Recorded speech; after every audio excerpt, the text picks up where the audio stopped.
Hello, students. How are you all? I hope you all are fine. Welcome you all in grade 3. Today we are going to read Chapter 1. The Curious Baby Elephant. There was a time when the elephant's nose was no bigger than a boot. But an elephant's child changed all that, a very curious baby elephant. He was so curious that he always asked many questions.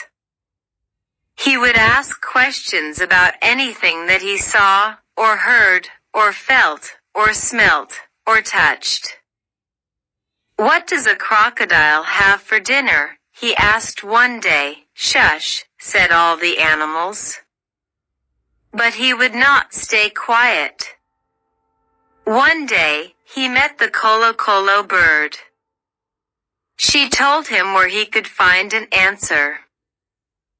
"Go to the gray, green, greasy Limpopo River," she said. "You'll find your answer there." So off he went, carrying a load of bananas and sugarcane and melons. He'd be hungry on the way, you see. After a week of trudging and budging, he reached where he had to reach. At the edge of the river, he stepped on what he thought was a log of wood. It winked one eye. "Excuse me, have you seen a crocodile nearby?" asked the elephant's child politely. The creature winked and moved his tail out of the mud. "I am the crocodile," he said. The elephant's child grew excited and kneeled down. "I have been looking for you all these days," he said. "Will you please tell me what you have for dinner?" Splash! The crocodile's tail went back into the oozy mud.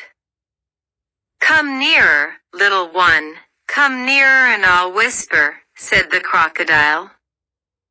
The elephant's child put his head down close to the crocodile's musky-rusky mouth. And the crocodile caught him by his little nose. The elephant's child knew he was in big trouble. He sat back on his haunches. And he pulled and pulled. The crocodile splashed in the water and pulled and pulled. Both of them and pulled. And the elephant's nose kept stretching and stretching. At last, the crocodile let go. Thud. The elephant fell on his big broad back. He looked at his nose. He could not see where it ended. It was long. So long, he could swish it around. He thought that after some time his nose will return to its size, and he waited for it to shrink. However, nothing happened. One day, the elephant's child was hungrily looking up at a wild fruit tree. He lifted his long nose and found that he could easily pluck the fruit off the tree instead of waiting for it to fall. He put out his long nose and plucked a large bundle of grass, dusted it clean against his forelegs, and stuffed it into his mouth. He said to himself. "This seems to be a useful thing." He was happy that his new nose was turning out to be quite useful. He went back to his family and had a jolly time tickling his brothers and sisters with his new trunk. When the other elephants could bear it no longer, they all went to the crocodile to get new noses just like his. So thanks to the very curious elephant's child, all the elephants today have long trunks.